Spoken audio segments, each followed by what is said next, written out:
Okey, hai semua daripada Raw Toys. Sekali lagi saya nak tunjuk cara-cara kita nak custom tukar rim daripada tayar standard ke tayar getah ke tayar kita nak tukar tayar kalau axle kita pendek.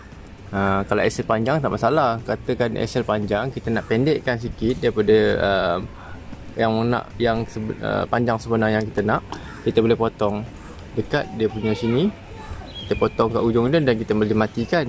Itu tak ada masalah kalau axle kita panjang. Nak masukkan, kalau kita ada terlebih kan, tayar kita terlebih terkeluar ke daripada lebar kereta tu, kita nak pendekkan axle, itu senang. Cuma cara kita nak panjangkan axle, kalau axle kita tak masuk dalam kereta, base kereta yang kita nak masukkan. Macam ni, axle dia pendek. Axle dia pendek, kita tak boleh masuk dekat base dia.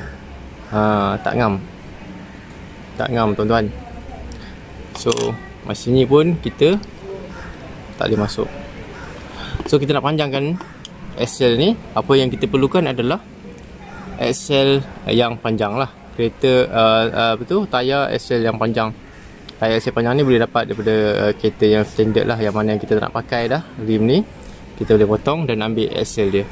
So apa yang kita buat adalah, first kita potong ujung dia, pematikan ni, tempat mati potong kat ujung dia.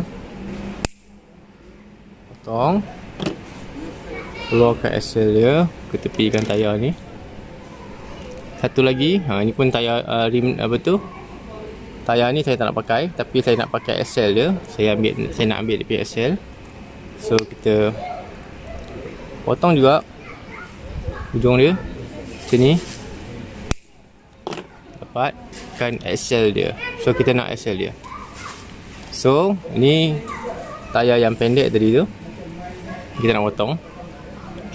So kita potong dekat, sama juga kita potong axle. Tak nak pakai axle pendek ni, kita nak pakai axle panjang. So ideanya adalah kita nak pakai axle panjang daripada rim yang kita tak nak, daripada tayar yang kita tak nak. So kita buangkan dulu yang ini juga. So kita dah ada axle panjang ni tak nak pakai. Kita dah ada axle panjang dan rim yang kita nak pakai. Masukkan semula tayar ni ke dalam axle panjang yang kita nak pakai.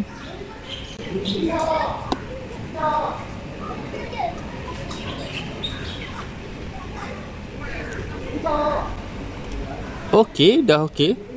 So sekarang ni kita nak pematikan je kat ujung dia tu. Cara yang saya buat untuk mematikan dia adalah kita buat satu lekuk kat sini. Kita matikan. Kita kepilkan, kita penyekkan ujung dia supaya kita punya tayar ni dah tak terkeluar daripada axle. So kita jangan potong, tapi kita kepilkan dia, jangan bagi habis. Tekan, jangan bagi habis. Saya buat ni. Kepil, jangan bagi habis. Nampak? Dia dah tak keluar. Tak keluar daripada axle dia. Dan kita boleh masuk.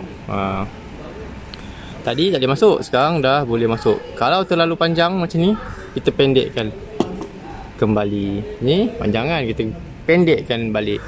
Sikit kita potong sikit.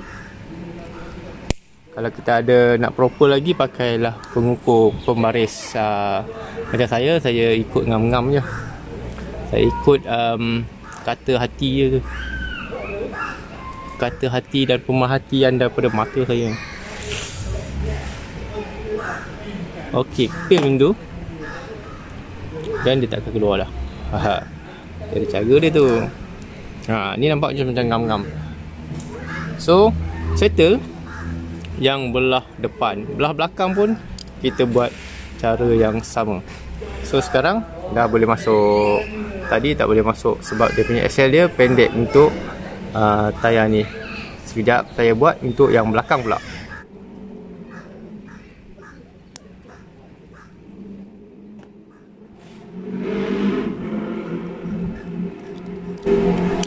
Okey, jadi kita masukkan tayar belakang juga. So dah siap tayar belakang dan tayar depan. Masukkan dan dah siap. So dah boleh masuk untuk Honda City Turbo, untuk rim ni. Tadi kita tak boleh masuk sebab axle dia pendek. So sekarang dah settle, axle dah jadi panjang. Itu sahaja perkongsian daripada kami di Rotais. Terima kasih kerana menonton. Selamat mencuba.